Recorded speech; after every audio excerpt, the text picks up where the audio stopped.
Algunas escenas de este programa han sido representadas, incluyendo la descripción de investigaciones realizadas en la escena del crimen.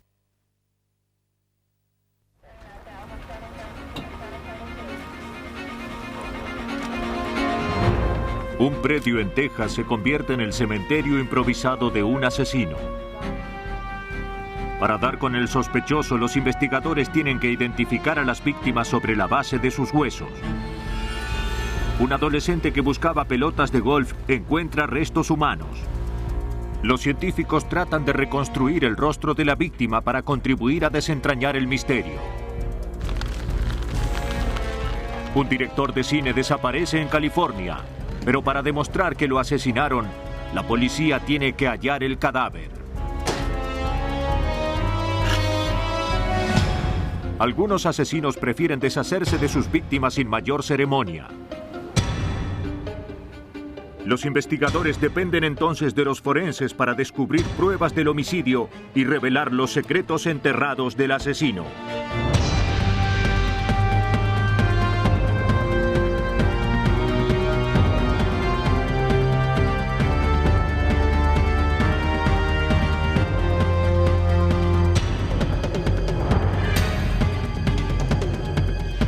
Los nuevos detectives. Casos estudiados por la ciencia forense.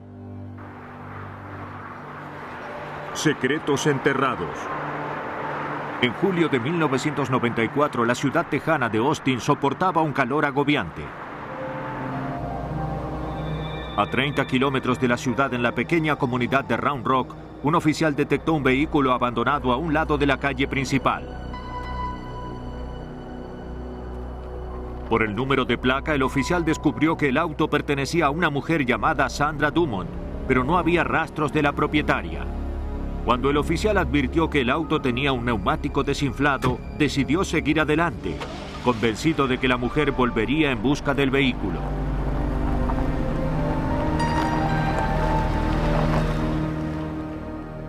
Unas semanas después, el mismo oficial volvió a encontrar el nombre de Sandra Dumont. Según un artículo publicado en el periódico local, se había denunciado la desaparición de la joven de su casa en Austin. El oficial decidió volver al lugar donde había visto el auto de Sandra. Ya había sido retirado. Pero el policía sintió un olor desagradable. Empezó a examinar el lugar.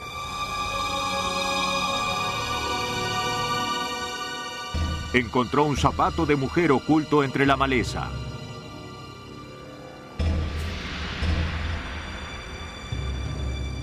A pocos metros, el policía vio una lámina de madera terciada en medio de la hierba.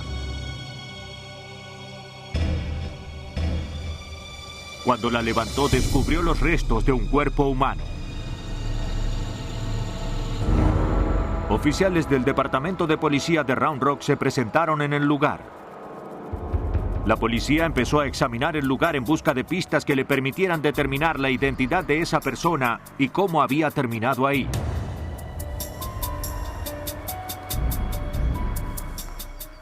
A unos 100 metros de donde encontraron los huesos, los investigadores hallaron otro cráneo humano. La policía temía haber hallado el cementerio improvisado de un asesino. El grupo extendió la búsqueda hasta abarcar las 45 hectáreas del predio. Encontraron más huesos. La policía recuperó varias prendas femeninas. Por lo que parecía, habían cortado la ropa con un instrumento afilado. La policía también recogió algunas colillas de cigarrillos mentolados que estaban cerca de los restos. ¡Detective Road! A medida que se desarrollaba la búsqueda, una mujer llegó al lugar y pidió hablar con los detectives. Había visto las noticias sobre la búsqueda y temía que una de las víctimas fuera su amiga, Sandra Dumont. Tengo su agenda y creo que es importante. Dijo que la última vez que habló con ella, Sandra tenía una cita con un hombre llamado Roger. Su amiga nunca había llegado a conocer al nuevo novio de Sandra y no estaba segura de cuál era su apellido. Cuando Sandra desapareció, la amiga decidió examinar su agenda. Cuando la halló, estaba abierta en el nombre Roger Fane. ¿Y usted piensa que salía con ella? Parece que allí hay un nombre. Pero hasta que los investigadores pudieran identificar a las víctimas, la información no era de utilidad. Lo documentaremos. Por medio de los archivos odontológicos de las personas que habían desaparecido en la zona, fue posible establecer la identidad de ambas víctimas. Sandra Dumont era una de ellas. La segunda víctima era Darlene Anderson, de 38 años, oriunda de Round Rock, cuyo esposo había denunciado su desaparición un mes antes. Ambas mujeres parecían haber muerto asesinadas. Para determinar cómo habían muerto, la antropóloga forense Susan Dana estudió los huesos. Hay que buscar indicios de algún golpe en los huesos, golpes contundentes que puedan haber ocasionado fracturas. También hay que buscar cortes en los huesos que puedan ser producto de un cuchillo o de un instrumento cortante. Hay que fijarse si hay hoyos en los huesos que puedan ser consecuencia de una herida de bala. El cráneo de Sandra Dumont presentaba ese tipo de herida. Había recibido un disparo a quemarropa de un arma calibre 22. La doctora Dana también descubrió que Sandra tenía una fractura en la mandíbula. Las manchas de sangre de la mandíbula sugerían que la víctima había sangrado como consecuencia de la herida, lo que indicaba que la misma había sido anterior a la muerte. Indicaba que había recibido un golpe directo en la mandíbula con algún objeto romo, probablemente un puño, un palo o un objeto grande de madera del tipo de un bate. Eso puede causar este tipo de herida. Los detectives del Departamento de Policía de Round Rock pensaban que podían hallarse ante un asesino en serie. LeMay. El teniente Dan LeMay empezó a analizar la vida de Sandra en busca de pistas sobre la identidad del asesino. Sandra Dumont tenía 39 años y vivía en la zona de Austin. Tenía un título universitario y era una mujer muy culta. Trabajaba dando naipes en un club nocturno, pero ella estaba buscando un empleo mejor. Trataba de prosperar. Todos señalaron que era una persona agradable. Parecían apreciarla mucho. Los detectives fueron al club de Austin donde Sandra había trabajado la noche antes de su desaparición. Sus compañeros dijeron que esa noche Sandra había recibido un llamado telefónico. Mientras hablaba, parecía estar agitada y nerviosa. Sus compañeros la oyeron hacer planes para encontrarse con alguien. Pensaron que sería su novio, pero no estaban seguros de ello. Era él, quiere que vaya. Cuando Sandra terminó de hablar, preguntó al gerente si podía irse un poco más temprano. El gerente la autorizó, pero nunca volvió a saber nada de Sandra. La policía se concentró en el nombre hallado en la agenda de Sandra. Los investigadores descubrieron que Roger Eugene Fane había sido sospechoso en el caso de la desaparición de Darlene Anderson, la otra víctima que se halló en el predio. Claro, ese es el punto. Sí. La policía no había logrado vincularlo a la desaparición de la mujer, pero ahora otra cosa atrajo su atención. Roger Fane vivía en un vecindario cercano al lugar donde se habían encontrado los dos cadáveres. Señor Fane. La policía se dispuso a interrogar al hombre de 41 años. ¿Nos permite hacerle algunas preguntas, por favor? Seguro. Bien. ¿En qué puedo ayudar? Dijo que no conocía a Sandra Dumont y que no se explicaba por qué su nombre figuraba en la agenda de esa mujer. Fane aseguró que no tenía nada que ocultar y le permitió a los detectives examinar su vehículo. Los investigadores hallaron colillas de cigarrillos y algunas hebras de cabello en el vehículo. Cuando le preguntaron cómo se había lastimado el brazo, Fein declaró que la tapa de una gran caja de herramientas que tenía en la parte trasera del vehículo se le había cerrado sobre la muñeca. Pero el revestimiento de goma que tenía la tapa de la caja de herramientas hizo que la policía sospechara que no decía la verdad. En un intento de verificar su declaración, los investigadores recurrieron a amigos y conocidos de Fein. Fein dijo a varias personas que se había herido la mano al bajar la tapa de la caja de herramientas que llevaba en su vehículo. Pero también le dijo a alguien que él se había lastimado con la tapa del baúl del vehículo. Y yo creo que también le dijo a alguien que se había lastimado en el trabajo. Creo que a algún compañero de trabajo. En total debían ser unas 7 versiones completamente distintas que proporcionó a 9 personas para explicar cómo se había lastimado la mano. Los investigadores se concentraron en la herida que Fein tenía en la muñeca, ya que consideraban que podía ser clave para resolver el caso. Estudiaron las radiografías del sospechoso en un hospital local. Está coloreado como una fractura. La policía descubrió que lo habían atendido por una fractura el día posterior a la desaparición de Sandra Dumont.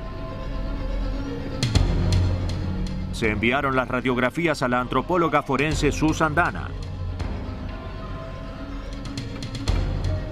Tras examinarlas, la doctora Dana concluyó que la fractura correspondía a lo que se llama fractura de boxeador, una lesión producto de la presión sobre el hueso que deriva de golpear un objeto duro. Teniendo en cuenta que Sandra Dumont tenía una fractura de mandíbula, la doctora Dana analizó si la lesión de Fein podría ser producto de haber golpeado a la víctima. En mi opinión, coincide con la fractura de la mandíbula como consecuencia del golpe de un puño cerrado. Tenía una fractura en un hueso del puño y coincide con el momento de la desaparición de la víctima. Si bien las pruebas eran circunstanciales, la información bastó para que los investigadores obtuvieran una orden para examinar la casa de Fein. Ahí descubrieron un bolso de cuero que contenía balas calibre 22, el mismo que se había hallado en el cráneo de la víctima. Muy bien.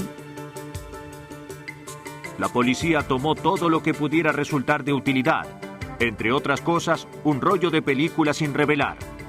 El técnico Steve Robertson explica. Lo tomé porque esperábamos hallar una fotografía de la víctima en su casa, aunque dijo que no la conocía. El grupo envió el rollo sin revelar al laboratorio policial. Lamentablemente, el rollo no contenía ninguna fotografía de Sandra. Pero luego advirtieron algo extraño. 2 de las fotografías correspondían al lugar en que se habían descubierto los cadáveres de ambas víctimas. Los investigadores advirtieron una masa oscura en medio de las fotografías. Cuando miraron con más atención, vieron que se trataba del lugar exacto donde se encontraban los restos de Sandra Dumont. Al igual que muchos otros asesinos, Roger Fein había sentido la necesidad de conservar un recuerdo de su crimen. Fue increíble. Fue la primera vez que pensé que teníamos elementos para presentar en la corte. Roger Fein fue detenido y acusado del asesinato de Sandra Dumont.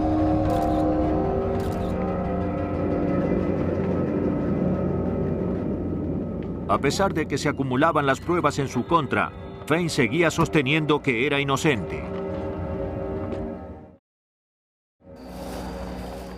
La policía pensaba que el 24 de julio de 1994, Sandra había salido antes del trabajo para encontrarse con su nuevo novio, Roger Fein. Este llevó a Sandra al predio donde la golpeó y luego le disparó. Enterró su cadáver y luego se fue a su casa dejando el auto de Sandra a la vista.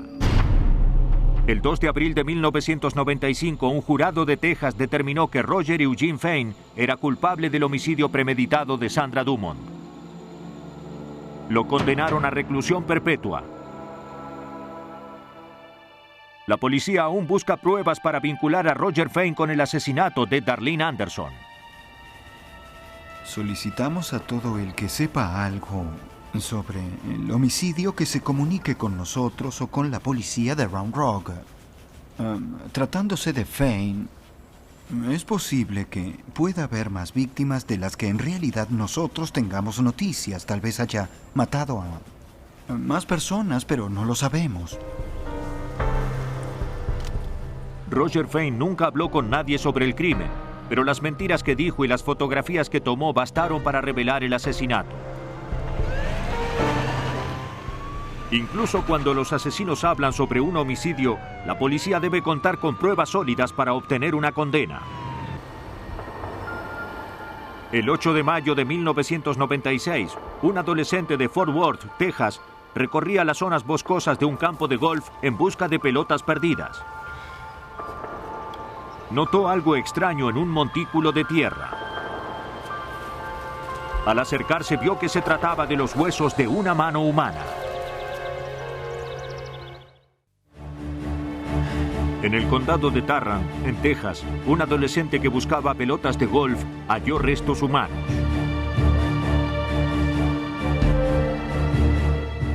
Cuando los investigadores llegaron al lugar, se hizo evidente que estaban ante una tumba clandestina cuyo objeto era ocultar un homicidio. La víctima era un hombre que presentaba grandes lesiones en el cráneo. El avanzado estado de descomposición hacía difícil discernir rasgos identificables. Solo contaban con los huesos y los forenses empezaron a trabajar en busca de respuestas. Tendremos que ver qué hallamos bajo estos huesos. Además de la lesión que presentaba el cráneo, la víctima tenía varios cortes a la altura de las costillas. Eso llevó al equipo a concluir que el hombre había muerto apuñalado.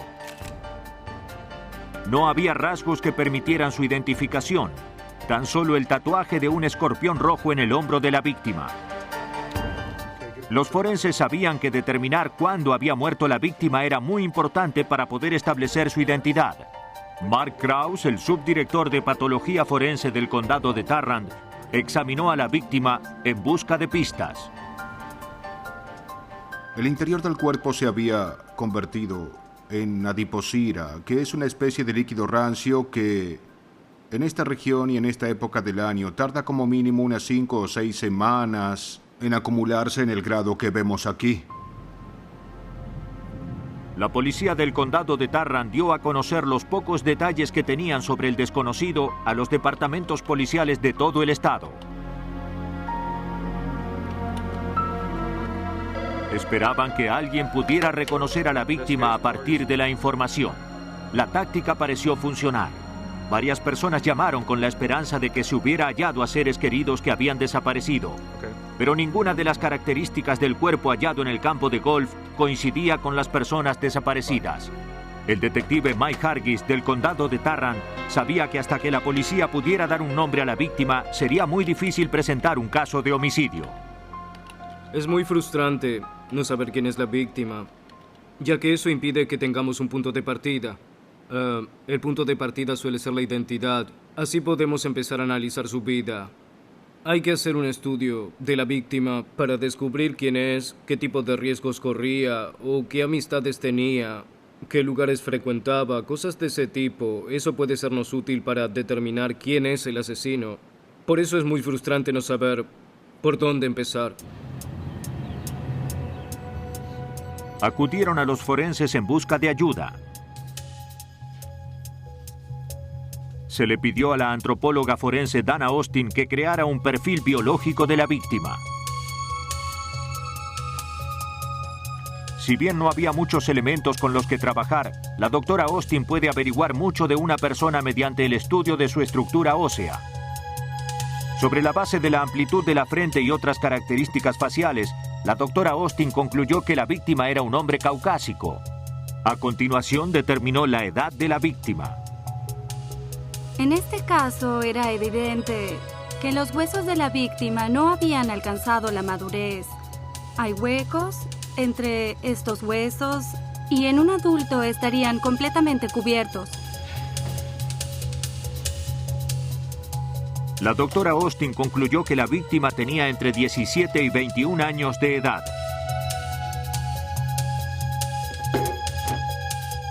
Acto seguido, la doctora Austin colocó indicadores de profundidad de tejidos en 21 puntos diferentes de la cabeza. Esto refleja el grosor aproximado de la piel de personas de la misma raza, edad y sexo.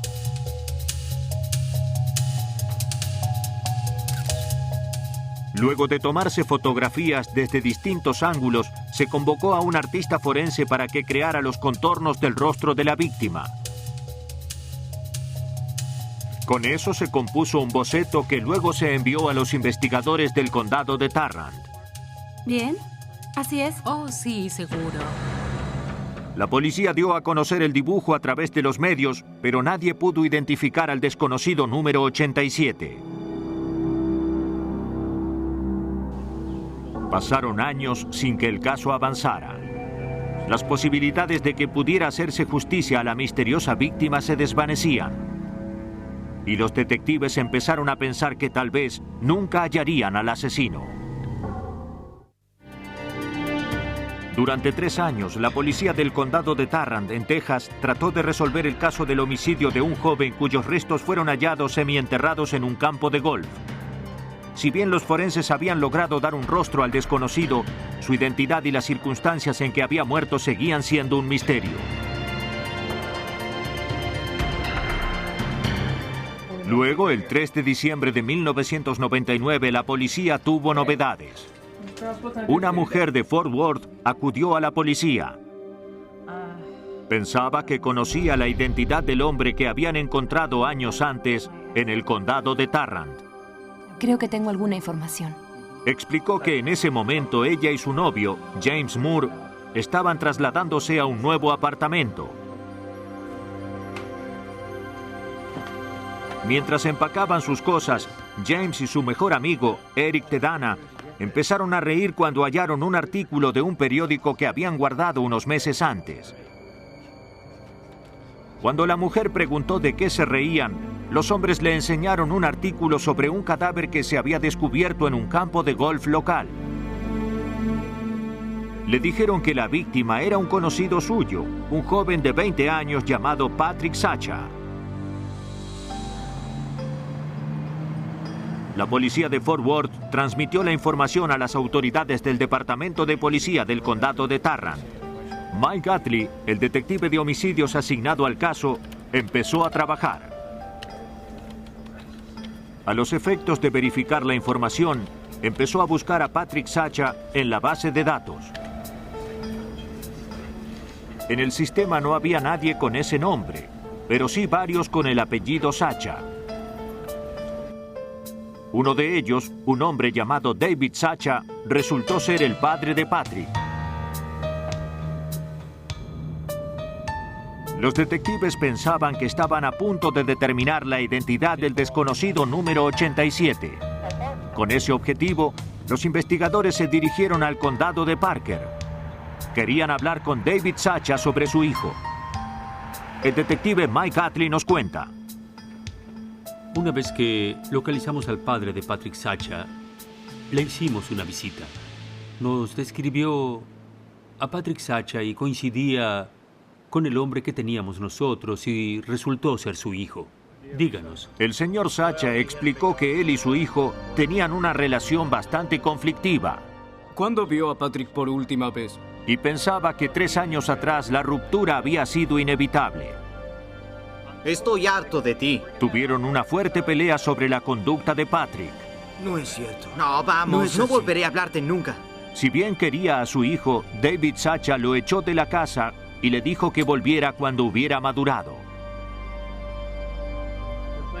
Lo último que supo David fue que Patrick se había ido a Alaska a vivir con su madre. No volvió a saber de su hijo. ¿Supo algo más? Para confirmar la identidad del desconocido número 87, la antropóloga forense Dana Austin comparó radiografías de Patrick Sacha con las que se tomaron a la víctima del homicidio. Coincidían. Ahora los investigadores se orientaron a la búsqueda del asesino de Patrick Sacha. Mike, Dana, sí, vi las radiografías. Empezaron por interrogar a la testigo que pensaba que su novio, James Moore, y Eric Tedana, el amigo de este, tenían alguna relación con el asesinato. Si bien ahora se mostraba renuente a cooperar, los investigadores insistieron. Finalmente, ella explicó que Moore, Tedana y Sacha integraban un grupo conocido por la sigla BLP. 90. El grupo comerciaba con drogas, robaba y se divertía. Pero según la testigo, pronto Patrick cayó en desgracia con sus amigos. Otros miembros del grupo consideraban que Patrick Sacha era demasiado educado y apuesto, se vestía demasiado bien y decidieron que no encajaba con los planes que tenían para el grupo. Según la testigo, en la primavera de 1996, James Moore y Eric Tedana decidieron deshacerse de él. Una tarde, los tres fueron al campo de golf a recoger unos hongos alucinógenos que crecían cerca de allí. Llevaron una pala y un bate de béisbol como protección. La joven dijo a los detectives que Moore y Tedana volvieron horas después, pero sin Sacha. Si bien la información era comprometedora, los investigadores sabían que para que la declaración de la testigo resultara útil, tenían que hallar la forma de corroborar la historia. En una cárcel local, los detectives localizaron a un ex integrante del BLP que cumplía una condena por un caso de drogas. Era del grupo. ¿Qué grupo? Tenía información sobre el asesinato de Patrick. A él lo golpearon con un bate. Dijo que poco después de la desaparición de Patrick, James Moore le había enseñado un bate de béisbol. Era de color negro. Y tenía marcas de dientes. Moore dijo que eran de la víctima. Sí. ¿Un bate? Era de color negro. ¿Negro? James Moore enseñó las marcas que tenía el bate y dijo que eran los dientes de Skippy. Todos llamaban Skippy a Patrick Sacha. Enseñó el bate y todos se rieron. Se jactaba de lo que había hecho y cómo lo había hecho. La información dio a los investigadores suficientes elementos para detener a James Moore y a Eric Tedana como sospechosos de homicidio.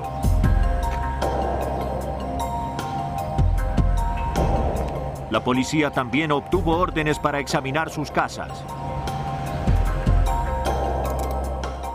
Luego de detener a James Moore, la policía empezó a examinar su casa en busca de pruebas del asesinato.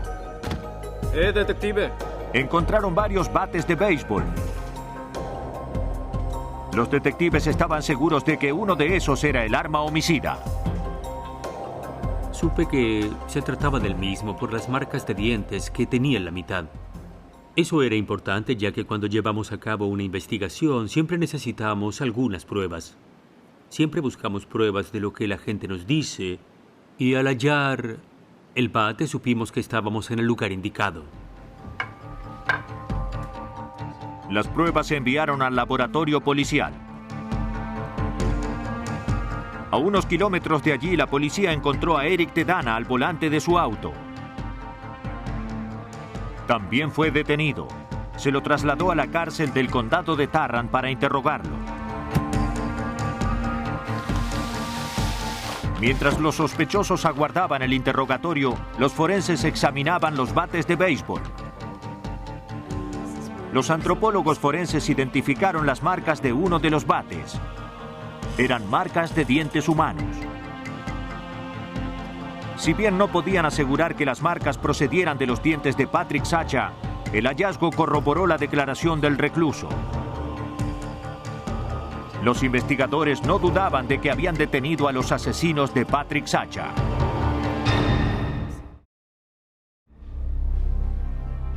Cuando se los acusó de homicidio y se acumularon pruebas en su contra, James Moore se negó a hacer declaraciones. En lugar de ello, exigió que estuviera presente su abogado. Pero el caso de Eric Tedana fue diferente.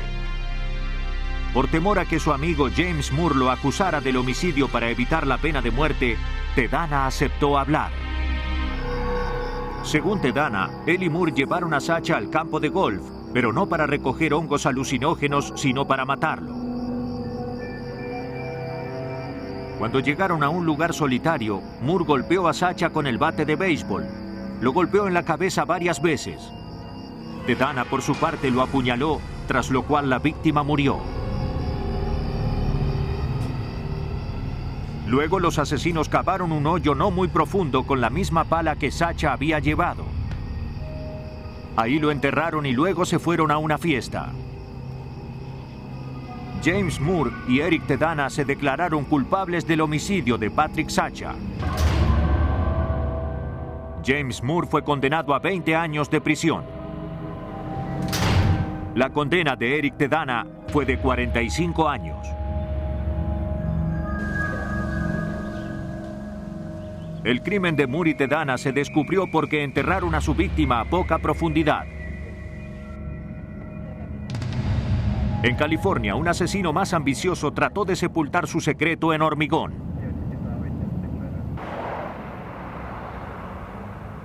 El 26 de julio de 1995, Ken Adamson entró al Departamento de Policía de Indio, California, para denunciar la desaparición de su hermano, Al Adamson.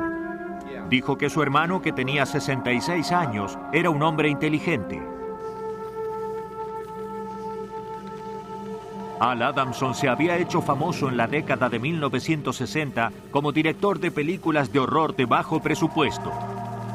Después de filmar durante casi 30 años, empezaba a disfrutar de una nueva popularidad. La edición de sus películas en video había dado origen a una nueva generación de admiradores en todo el mundo.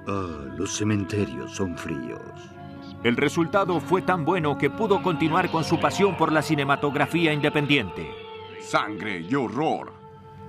Los detectives averiguaron que Ken había hablado por teléfono con su hermano por última vez 6 semanas antes.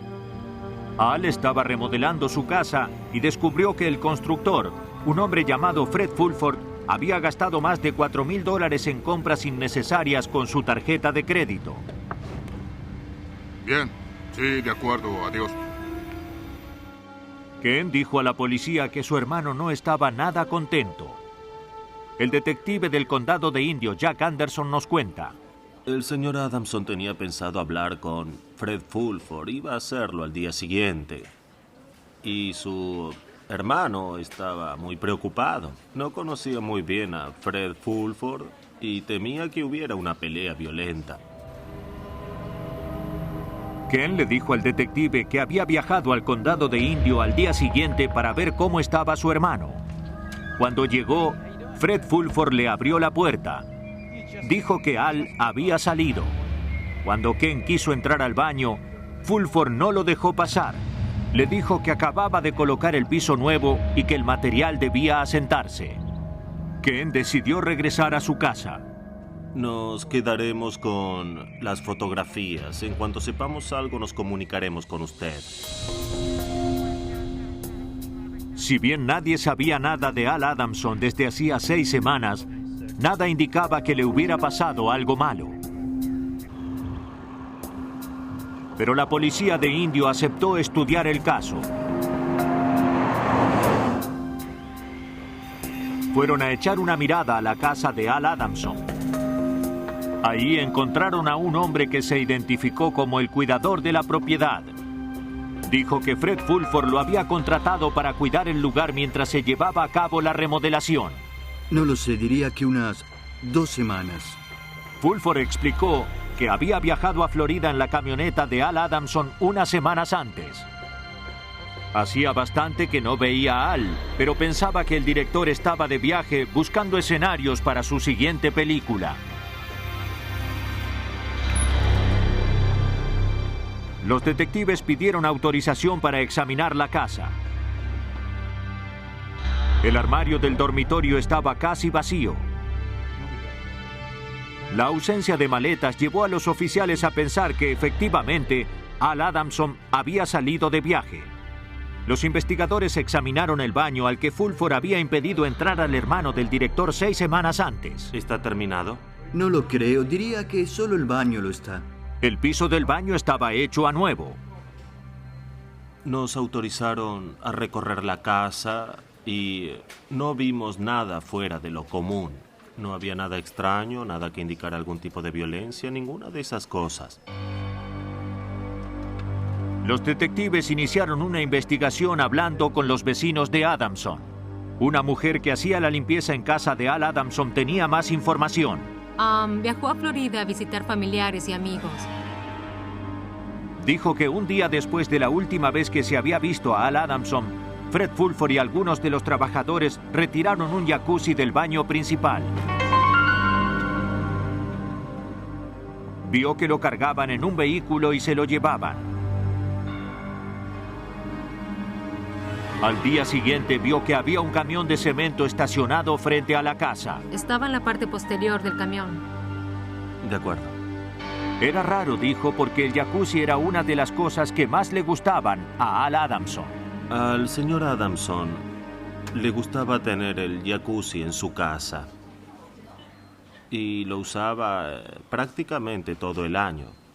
Si bien había otro afuera junto a la piscina, él prefería el del interior de la casa. Eso despertó sospechas porque lo habrían sacado si a él parecía gustarle tanto. Solo Al Adamson y Fred Fulford sabían la respuesta, pero no se podía dar con ninguno de ellos. Por ahora no tengo ningún dato. Te llamaré. Pasaron semanas sin que hubiera novedades. La policía empezaba a sospechar que Al Adamson no había desaparecido, pero al no tener un cadáver, no había forma de demostrar que se había cometido un crimen.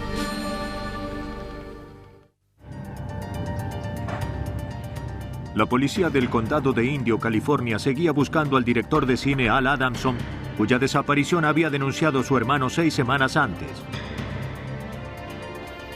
Si bien los investigadores sospechaban que Fred Fulford, a quien Adamson había contratado para la remodelación de su casa, estaba relacionado con la desaparición, no tenían pruebas de que se hubiera cometido un crimen.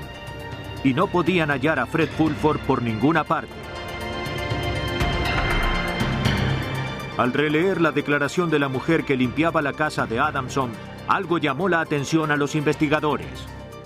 Creo que esto podría ser un homicidio. Al Adamson tenía 2 jacuzzis en su casa, y el que usaba habitualmente, que estaba en el baño principal, había sido retirado por orden de Fred Fulford un día después de la desaparición de Adamson. Empezamos a hacer conjeturas. Se había retirado un jacuzzi de la casa, luego de lo cual se había rellenado el suelo y colocado un piso nuevo.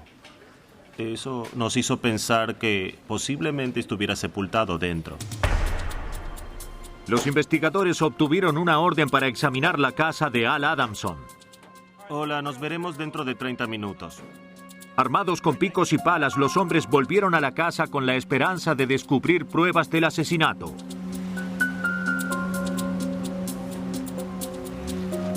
Video policial. Se concentraron en el piso del baño que había sido hecho recientemente. Empezamos a excavar, todo estaba lleno de polvo y tierra. Y éramos 10 personas con herramientas de excavación en un baño de solo 4 metros. Era incómodo. A las 8:30 de la mañana, el equipo llevaba 18 horas excavando. 1 metro por debajo del suelo atravesaron una capa de tierra y encontraron algo blando.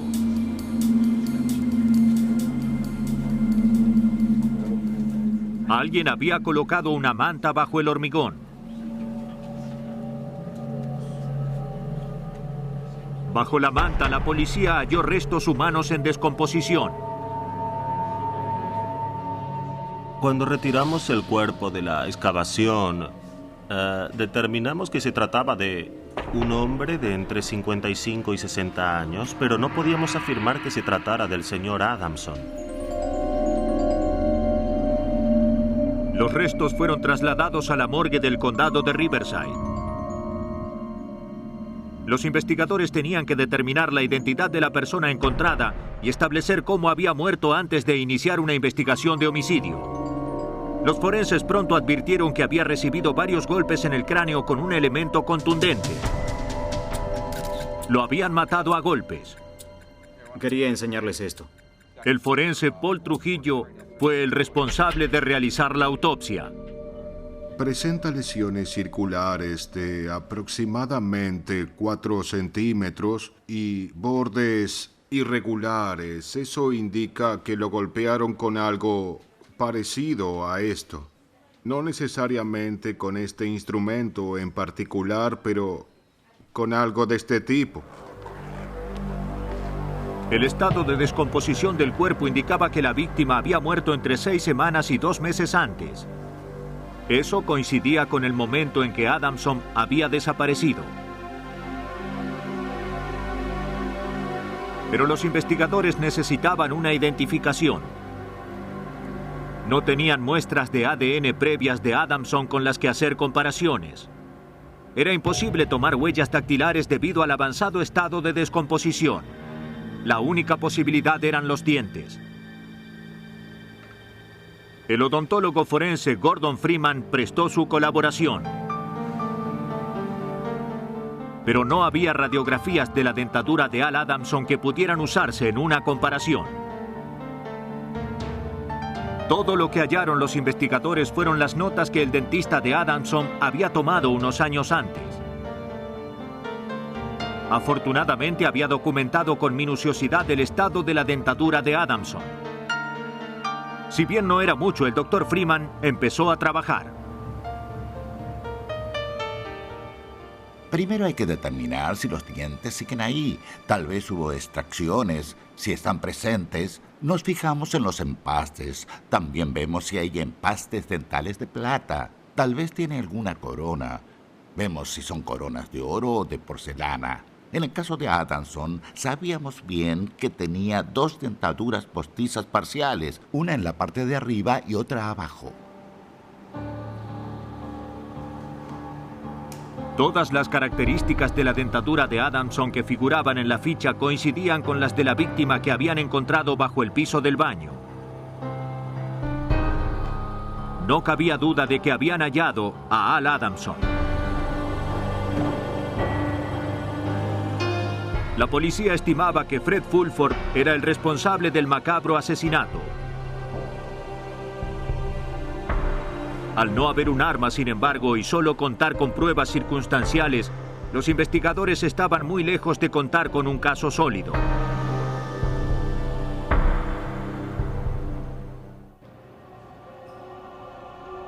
Los restos humanos hallados debajo de una gruesa capa de hormigón en una casa de Indio, California, correspondían al director de cine desaparecido Al Adamson, de 66 años. Lo habían asesinado. La policía creía que el culpable era Fred Fulford, el hombre al que el director había contratado para remodelar su casa. Pero al no contar con pruebas contundentes que vincularan a Fulford con el homicidio, la policía distaba de tener un caso. Pase por aquí, queremos hablar con usted. Los investigadores se comunicaron con el dueño de la empresa de hormigón que había enviado el cemento a la casa de Adamson unos días después de la desaparición de este. Le enseñaron una fotografía de Fred Fulford, al que identificó como el hombre que recibió el pedido. Dijo que Fulford pagó con un cheque que había firmado Al Adamson, pero que él nunca vio al director. Bien. El hombre explicó que Fulford había pedido unos 4 metros de hormigón para rellenar el hoyo que había quedado al retirar un jacuzzi. Los trabajadores le ofrecieron ayudarlo a transportar el material, pero Fulford no aceptó.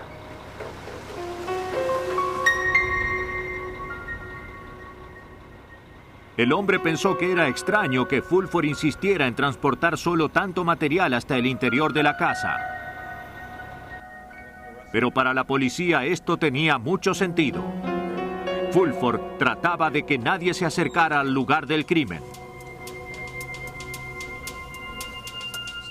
Si bien las pruebas eran solo circunstanciales, la policía consideraba que todo apuntaba a demostrar la culpabilidad de Fred Fulford. Para hallarlo, analizaron los últimos movimientos de la tarjeta de crédito de la víctima.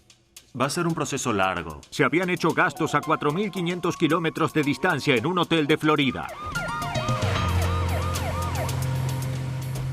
¡Oficial de policía, alto! Cuando la policía de Florida localizó a Fulford, que aún conducía la camioneta de Al Adamson, lo detuvo de inmediato.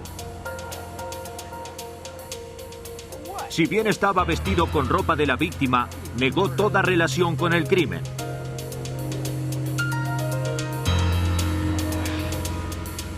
Lo extraditaron a California, donde fue juzgado por el homicidio de Al Adamson. ¿Qué es todo esto? ¿Qué es todo esto? Son cosas ¿Qué que cree tenía que está haciendo? comprar. La policía consideró que cuando Al Adamson reprochó a Fred Fulford el exceso de compras con su tarjeta de crédito y lo amenazó con demandarlo, el contratista se enfureció. ¡Váyase! ¡Llamaré a mi abogado! ¡Basta! ¡Váyase! Fulford usó un instrumento contundente como algunos de los muchos martillos que había en la casa y mató a Adamson a golpes. Para ocultar el crimen, retiró el jacuzzi del baño principal y sepultó ahí a su víctima. Luego llenó el hoyo con hormigón, colocó un piso nuevo y abandonó la ciudad convencido de que nadie notaría la desaparición del excéntrico director. El 3 de marzo del año 2000, Fred Fulford fue condenado a 25 años de prisión y reclusión perpetua por homicidio premeditado. Para borrar sus huellas, algunos asesinos deciden enterrar a sus víctimas en tumbas anónimas.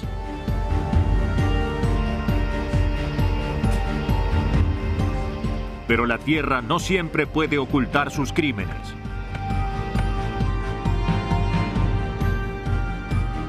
Con ayuda de científicos forenses, los investigadores pueden hallar pistas y revelar los secretos enterrados de un asesino. Versión en español, Palmera Record.